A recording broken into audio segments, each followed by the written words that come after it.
नमस्कार, बुलेटिन में आपका स्वागत है। मैं हूं आपके साथ आशा सरवाल। चलिए शुरुआत करते हैं बुलेटिन की। मुख्यमंत्री त्रिवेंद्र सिंह रावत के स्वास्थ्य की कामना को लेकर बीजेपी नेताओं और कार्यकर्ताओं में दुआओं का दौर जारी है। राज्य मंत्री शादाब शम्स ने भी मुख्यमंत्री त्रिवेंद्र सिंह रावत के जल्द स्वास्थ्य होने की कामना को लेकर अल्पसंख्यक समाज के साथ पीर बाबा जमाल शाह रहमतुल्लाह अलैह की पाक दरगाह पर हाजिरी दी और चादर चढ़ाकर सीएम त्रिवेंद्र सिंह रावत के स्वास्थ्य के लिए दुआ मांगी। वहीं भारतीय जनता पार्टी की प्रदेश प्रवक्ता विनय गोयल ने बताया कि सीएम त्रिवेंद्र सिंह रावत के स्वास्थ्य में सुधार है और वे जल्द ही ठीक होकर देहरादून लौटेंगे। सीएम साहब का स्वास्थ्य पहले से काफी बेहतर है और वो रूटीन चेकअप के लिए दिल्ली एम्स गए हैं क्योंकि थोड़ा सा संक्रमण की शिकायत यहाँ के डॉक्टरों ने पाई थी, तो उनके उचित जांच के लिए और उसके बाद उनके उपचार के लिए वो दिल्ली गए हैं, लेकिन उनका स्वास्थ्य पहले से बेहतर। माननीय मुख्यमंत्री त्रिवेंद्र सिंह रावत जी का स्वास्थ्य में अचानक कुछ दिक्कतें आई थी, जिसकी वजह से उन्हें दिल्ली लेके जाया गया और वो एम्स में भर्ती हैं। तो उत्तराखंड के सब लोग जो अपने मुख्यमंत्री से प्यार करते हैं, तमाम लोगों के दिल में खलबली मच गई, एक बेचैनी बढ़ी और सब लोग जब परेशान होते हैं तो वो अपने रब के दरबार में पहुंच जाते हैं। हम लोगों की हाजिरी बाबा जमाल शाह की दरगाह पे हुई और हम लोगों ने वहां चादर चढ़ा के माननीय मुख्यमंत्री जी के अच्छे स्वास्थ्य लाभ की, उनके परिवार सकुशल होके वापस आए उसके लिए दुआ की। और मैं ये कह सकता हूं कि जिस व्यक्ति ने पूरे प्रदेश के लोगों को स्वास्थ्य की निशुल्क सुविधा देने का काम किया। तो धर्मनगरी हरिद्वार में होने वाले महाकुंभ को लेकर अखाड़ा परिषद की नाराजगी के बाद विपक्ष ने भी सरकार पर हमला बोला है। विपक्ष भी सरकार के महाकुंभ की आधी अधूरी तैयारी को लेकर नाराज है और कांग्रेस प्रदेश प्रवक्ता यानी कांग्रेस प्रदेश अध्यक्ष हैं, ये प्रवक्ता नहीं है, प्रीतम सिंह ने कहा कि सरकार भले ही महाकुंभ कराने जा रही हो, लेकिन हरिद्वार में महाकुंभ की अब तक कोई तैयारियां नहीं की गई। तो साथ ही उन्होंने कहा कि कुंभ के लिए 4100 करोड़ रुपए का प्रावधान था, लेकिन इसमें भी सरकार सिर्फ घोटाला कर रही है और कुंभ के लिए सरकार मात्र एक दिखावा कर रही है।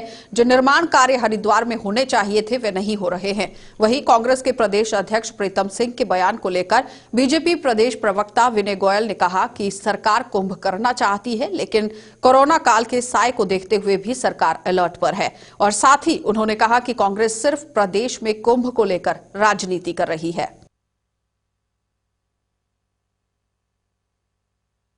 देखिए, हरिद्वार के अंदर महाकुंभ होने जा रहा है और उस महाकुंभ के लिए 4800 करोड़ के आसपास का बजट प्रावधान था, लेकिन 800 करोड़ रुपया कुंभ के लिए मिला है और उस 800 करोड़ रुपए में भी जिस तरीके से भ्रष्टाचार हो रहा है वो आपके सामने है।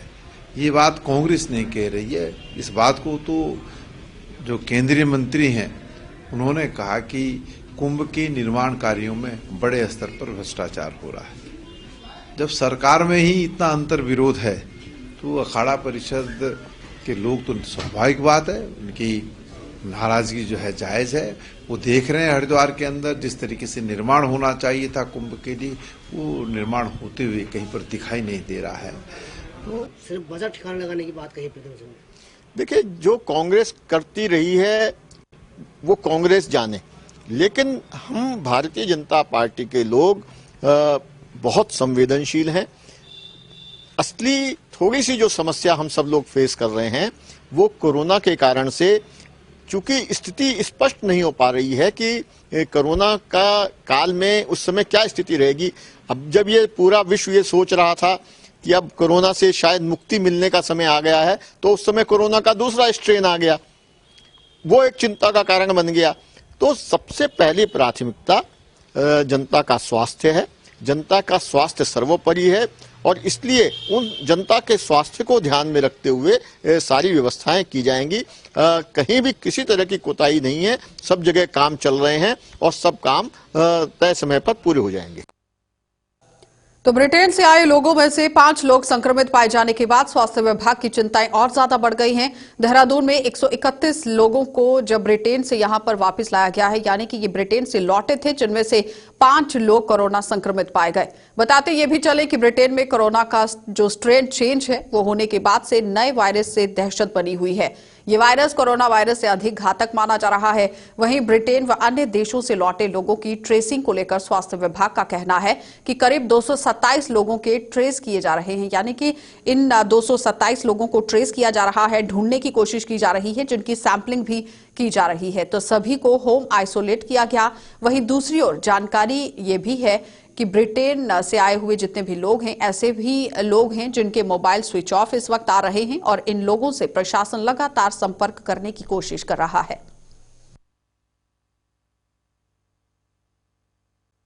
27 लोग आए हैं, उनको चिन्हित कर दिया गया है आईडीएसपी की टीम के द्वारा और 13 के 13 जनपदों में भी इंफॉर्मेशन दे दी गई है बाय मेल और उन जनपदों के द्वारा भी उनको ट्रेस आउट कर लिया गया है और वो बिल्कुल स्ट्रिक्ट हमारे सुपरविजन में हैं और हमारी नॉलेज में हैं और हम उनको मॉनिटर कर रहे हैं। तो ये लोग कहाँ रह रहे हैं? जो आईसीएमआर और भारत सरकार की गाइडलाइन के हिसाब से जो कोविड के लिए रखा जाता है उसके हिसाब से उनकी व्यवस्था पूर्ण करी गई है। मैडम सीएम देवेंद्र सिंह रावत को निरंतर जो क्लिनिकल टीम है हमारी और जो हमारे वीसी हैं मेडिकल यूनिवर्सिटी के मिस्टर हेम पांडे और प्रिंसिपल दून डॉक्टर सयाना, ये लोग अक्सर जूम से भी मीटिंगें करते रहते हैं और क्लिनिकल मैनेजमेंट के निरंतर जो एडवांस जो ट्रीटमेंट चल रहे हैं उन पर वार्ता होती रहती है और डेथ के ऑडिट्स भी प्रॉपर तरीके से होने के निर्देश दिए गए हैं जिससे कि डेथ्स को रोका जाए और इस पर काफी अभी उसमें इम्प्रूवमेंट भी हुआ है और रिकवरी रेट भी अब इस समय इम्प्रूव्ड हो गया है। मैं उम्मीद करती हूँ कि डॉक्टर्स और स्टाफ नर्स या पैरामेडिकल हेल्थ वर्कर्स बहुत ही मेहनत से लोगों की सेवा अस्पतालों में कर रहे हैं जिससे कि लोग स्वस्थ होके और ठीक होके आ रहे हैं, तो उसमें भी निरंतर कमी आएगी, ऐसा मेरा मानना है।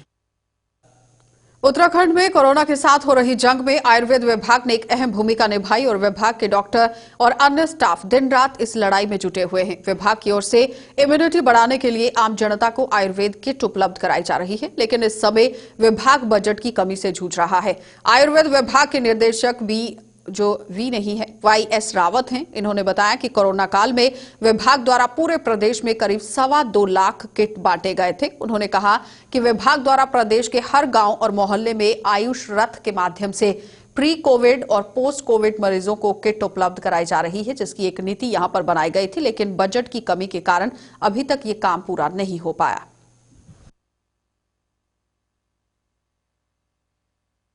काल में जो हमारे वो उसके इम्यूनिटी बढ़ाने के लिए जो शुरू से ही अपने वो बांटे हैं आयुष रक्षा क्वाद, जिसको हमने अपना एक स्पेशल फार्मूला बना करके और अपनी फार्मेसी में जो हमारी राजकीय आयुर्वेदिक फार्मेसी है हरिद्वार में उसमें निर्माण कराया है और उसके करीब करीब हमने 2.25 लाख किट जो है हमने पूरे प्रदेश में डिस्ट्रीब्यूट किए हैं।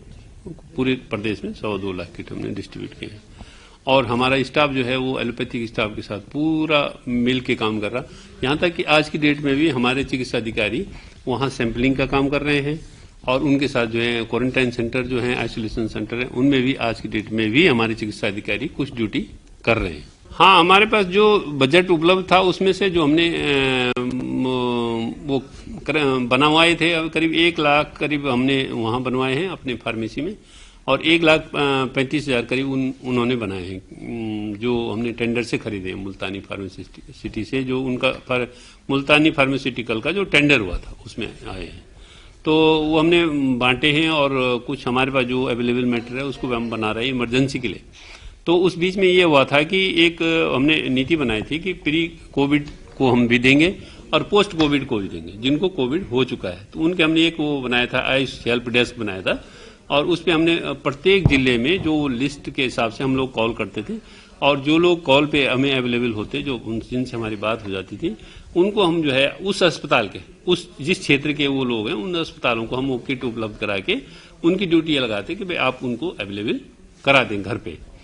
जो हमारा बजट के हिसाब से हमारा प्रोविजन था, हमारी व्यवस्था ये थी कि हम एक आयुष रथ वो किराए पर लेंगे, जिसपे हमारा एक डॉक्टर होगा, एक फार्मासिस्ट होगा और हमारे किट होंगे। वो हर मोहल्ले में या गली में जाकर के या उस जिलाधिकारी महोदय से एक रूट चार्ट लेकर के उसके हिसाब से वो बांटेंगे, पोस्ट कोविड को भी और प्री कोविड के लिए भी। लेकिन वो अवेलेबल हमें अभी शासन में वो बजट की प्रक्रिया चल रही है, अगर अवेलेबल होगा तो देखा जाएगा। तो कृषि कानूनों के विरुद्ध चल रहे किसान आंदोलन के समर्थन में आम आदमी पार्टी द्वारा उत्तराखंड में किसान न्याय यात्रा का आयोजन किया गया, जिसका शुभारंभ आप सांसद भगवंत मान ने उत्तराखंड बॉर्डर के ग्राम रायपुर से किया, जिसमें बड़ी संख्या में किसानों ने हिस्सा लिया और किसान न्याय यात्रा रायपुर से शुरू होकर जसपुर से होते हुए काशीपुर पहुंची, जहां आप सांसद ने किसानों को संबोधित करते हुए प्रधानमंत्री नरेंद्र मोदी पर निशाना साधते हुए कहा कि पिछले 1 महीने से भी अधिक समय देश का कितना यहां पर जो किसान है वो शांतिपूर्ण तरीके से जी रहा है, सबके सामने है। लेकिन ये भी आपको बताएं कि देश की राजधानी की चौखट पर ये किसान धरना प्रदर्शन कर रहा है, मगर देश का रखवाला चुपचाप बैठकर तमाशा देख रहा है। भगवंत मान ने कहा कि वे देशवासियों को अपने मन की बात सुनाते हैं, लेकिन किसानों के मन की बात सुनने के लिए तैयार नहीं। उन्होंने कहा कि प्रधानमंत्री नरेंद्र मोदी और उनकी पूरी कैबिनेट किसान आंदोलन को विफल करने में लगी हुई है। उन्होंने उत्तराखंड सहित देश के सभी किसानों का आह्वान किया कि वे सरकार के किसी भी बहकावे में न आए, क्योंकि केंद्र सरकार बहला फुसलाकर इस आंदोलन को तोड़ने और कमजोर करने में लगी हुई है।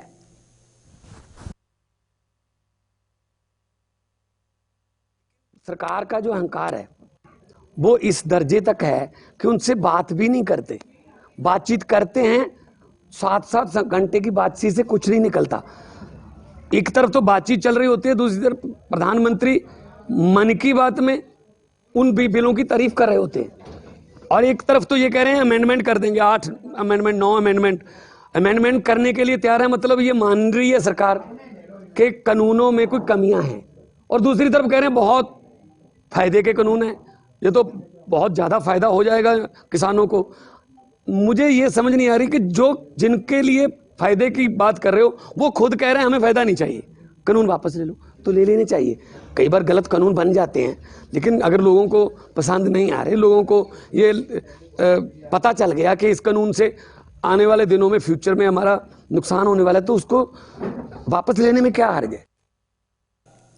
तो आम आदमी पार्टी के सांसद भगवंत मान आज से उत्तराखंड के 2 दिवसीय दौरे पर हैं। उनके इस दौरे को लेकर बीजेपी प्रदेश प्रवक्ता विनय गोयल ने तंज कसते हुए कहा कि आम आदमी पार्टी के सांसद भले ही उत्तराखंड के दौरे पर हों, लेकिन उनके उत्तराखंड दौरे से बीजेपी पर कोई असर नहीं पड़ने वाला। गोयल ने कहा कि पूरा देश और पूरे देश की जनता जानती है कि आप सांसद भगवंत मान अपनी मर्यादाओं को भूल जाते हैं और सांसद में किसी तरह का व्यवहार वो नहीं करते हैं, यानी संसद के अंदर जो व्यवहार किया जाता है वो देखने वाली बात है।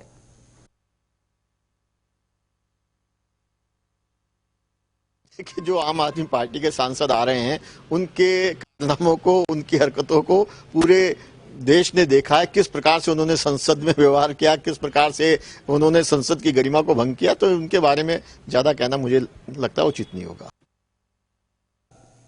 तो विकासनगर के तिलक भवन में कांग्रेस कमेटी विकासनगर की ओर से किसान आंदोलन के समर्थन में मुख्य बाजार तिलक भवन पर धरना दिया गया और धरने में पूर्व कैबिनेट मंत्री नवप्रभात और जिला कांग्रेस देहरादून के अध्यक्ष संजय किशोर भी उपस्थित रहे।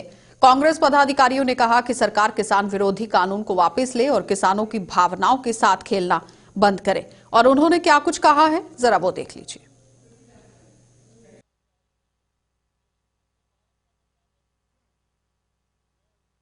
के ऊपर एकाधिकार नहीं, आपने उद्योग में एकाधिकार पैदा कर दिया, आप खुदरा व्यापार को खत्म कर देना चाहते हैं, आप किसानी पर एकाधिकार करा देना चाहते हैं। ये लोकतांत्रिक परंपराओं के खिलाफ है। इस देश का प्रधानमंत्री एक तरीके से पिता तुल्य होता है हर व्यक्ति के लिए। अगर किसी बच्चे को कुछ तो उसे सहानुभूतिपूर्वक उनकी बात सुननी चाहिए। आप ये कहते हैं कि ये कानून बहुत अच्छे हैं, ये किसानों के हित में है, तो आप इस पर संसद में चर्चा कराने से क्यों करते हैं? आप शीतकालीन सत्र को बुलाने से क्यों कतरा रहे? आप अपने ही सांसदों की बात सुन लेते, वो इसकी प्रशंसा कर देते। समझ में तो आता कि किसान क्यों आंदोलन। शहीद मानवेंद्र सिंह रावत की याद में नखरुंदा की शिव कॉलोनी में जिला अध्यक्ष कांग्रेस गौरव चौधरी द्वारा शहीद स्मृति द्वार बनवाने पर शहीद के परिजनों ने कांग्रेस का आभार जताया। इस मौके पर पूर्व केंद्रीय के जो सैनिक हैं उन्होंने एक कार्यक्रम का भी यहां पर आयोजन किया और कार्यक्रम में पूर्व कैबिनेट मंत्री कांग्रेस नेता हीरा सिंह बिष्ट, देहरादून कांग्रेस जिला अध्यक्ष गौरव चौधरी और उसके साथ ही पूर्व ग्राम प्रधान बुद्धि सेमवाल और यूकेडी नेता शिव प्रसाद सेमवाल के साथ शहीद के परिजनों और सैकड़ों की संख्या में पूर्व सैनिक और उनके परिजनों ने कार्यक्रम में शिरकत की।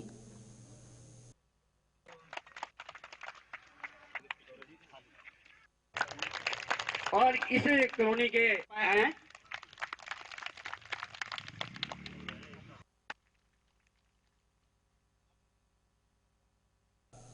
तो देश भर में कोरोना काल में लगे हुए लॉकडाउन के बाद अब छूट मिलने पर राजधानी देहरादून के पर्यटन स्थलों पर लोगों की आवाजाही शुरू हो गई है और इसके साथ ही सतर्कता को लेकर पुलिस भी सख्त रुख अपनाती हुई नजर आ रही है क्योंकि कड़ी कार्रवाई करते हुए उसे देखा गया है।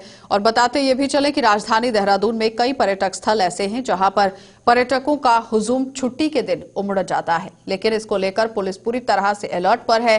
पर्यटन स्थल मालदेवता की बात की जाए तो पुलिस की ओर से लगातार सघन चेकिंग अभियान यहां पर चलाया जा रहा है और इसके साथ ही जो लोग कोविड के नियमों का पालन नहीं कर रहे हैं उनका चालान भी किया जा रहा है। बाहर से आने वाले पर्यटकों का कोविड टेस्ट भी यहां पर किया जा रहा है।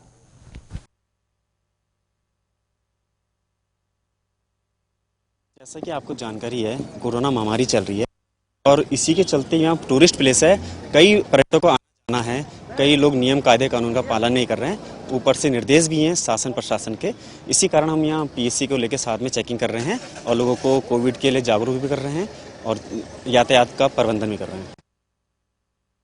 तो सेना में भर्ती होने वाले युवाओं की कोरोना की जांच के काम ने स्वास्थ्य विभाग के पसीने निकाल दिए हैं। विभाग द्वारा 2 दिन से युवाओं की कोरोना टेस्ट के लिए सैंपलिंग की जा रही है, लेकिन अभी तक स्वास्थ्य विभाग की टीम 1/3 युवाओं की सैंपलिंग नहीं कर पाई है। लक्सर के कोविड-19 जांच केंद्र के बाद युवाओं की भारी भीड़ यहां पर इसके बाहर देखी जा रही है। क्या कुछ इनका युवाओं का कहना था, इस पर हमारे संवाददाता जसवीर सिंह की ये रिपोर्ट देखिए कि आखिर किस तरह से परेशानी के दौर से ये युवक घिरते हुए नजर आए।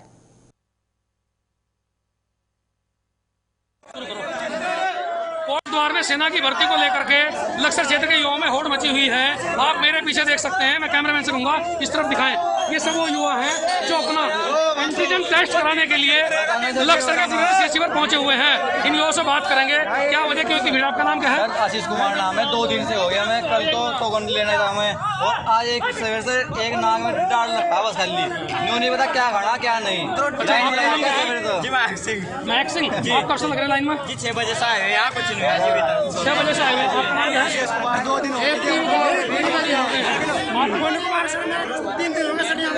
3 दिन से। तो आप देख सकते हैं ये सब वो युवा हैं जो कहीं ना कहीं अपना रैपिड एंटीजन टेस्ट करा करके जो रिपोर्ट मिलेगी, नेगेटिव रिपोर्ट होने के बाद ये लोग कोट द्वार की भर्ती में शामिल होंगे।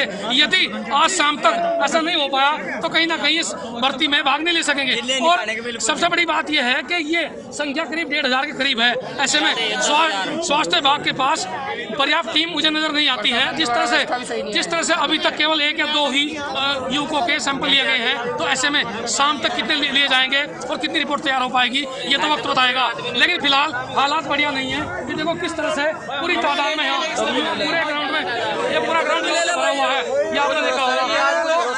ऐसे में ये कहना गलत नहीं होगा कि कहीं ना कहीं स्वास्थ्य विभाग और प्रशासन के इंतजाम कम है। इंतजाम बढ़ाने पड़ेंगे, तभी जा करके कहीं ना कहीं कोरोना की जो टेस्टिंग रिपोर्ट है युवाओं को समय पर मिल सकती है। जसवीर सिंह, जगह 24/7 न्यूज, लक्सर।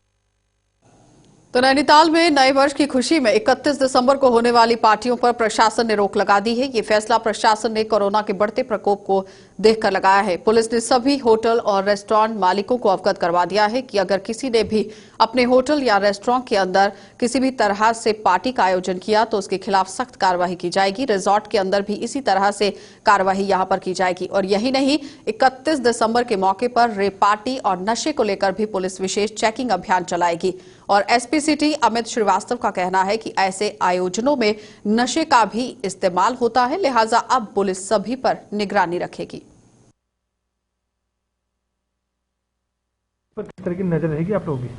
हाँ बिल्कुल, ये चीज इस बार जो है जो खासतौर से जो दूर के रिसोर्ट्स वगैरह हैं हमारे बड़े, वहाँ पर नॉर्मली लोग जो है पार्टीज करते हैं न्यू ईयर्स के पर्पज से। हमने स्पेशली उनको इंस्ट्रक्शंस भी दिया है कि किसी प्रकार की ऐसी पार्टी जिसमें भीड़ भाड़ हो और कोरोना के नियमों का उल्लंघन हो, इनका कोई हमारी तरफ से अनुमति नहीं है पहले से। और हालांकि अभी तक किसी ने अच्छे अप्लाई भी नहीं किया है, फिर भी हम इस पर नजर रखेंगे। हमने एक बार मैसेज उनको करवा रखा है और अगर उस रात में इस तरह की कोई भीड़ या अनावश्यक गैदरिंग होती है जो कोरोना के नियमों का उल्लंघन करेगी तो उनके विरुद्ध हम इसमें कार्रवाई करेंगे। पार्टी में नशीले पदार्थों का भी संभावना जताई जा रही है। बिल्कुल, ऐसी चीजों में कभी कभी इन पार्टियों में नशीले पदार्थों का भी प्रयोग होता है। हमने इसलिए सादे में भी हम वहाँ पर उन क्षेत्रों में अपने आदमी हमने लगा रखे हैं और अपने मुखबिरों को भी हमने बोल रखा है कि ऐसी कोई भी सूचना होती है अगर उसका हम वीडियो या ग्राफिक करा करके ऐसी चीजों में तत्काल कार्रवाई करेंगे। वहीं सितारगंज में पुलिस ने होटल और ढाबा संचालकों के साथ बैठक की और बैठक में 31 दिसंबर को आयोजित होने वाले कार्यक्रमों को लेकर चर्चा की गई। पुलिस ने होटल मालिकों, ढाबा संचालकों को 31 दिसंबर को किसी भी तरह की पार्टी का आयोजन न करने के निर्देश दिए हैं और सीओ सुरजीत सिंह ने कहा कि कोरोना के चलते और इसके प्रकोप को देखते हुए प्रशासन ने नववर्ष पर किसी भी तरह की पार्टी के आयोजन पर रोक लगाई हुई है। उन्होंने कहा कि प्रशासन के इस आदेश का उल्लंघन करने वालों के खिलाफ कड़ी कार्रवाई की जाएगी और उन्होंने ये भी साफ कर दिया है कि अगर कोई होटल मालिक किसी भी पार्टी का आयोजन करना चाहता है तो उसे प्रशासन से पहले अनुमति लेनी होगी।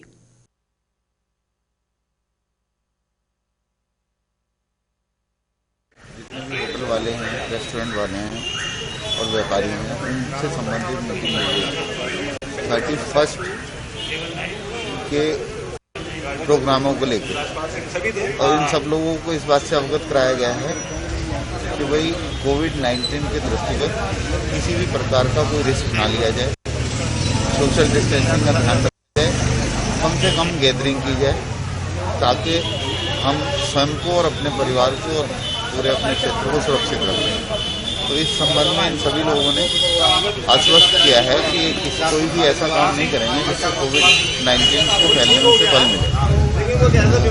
इन लोगों का हम लोग इस बात को लेकर स्वागत करते हैं।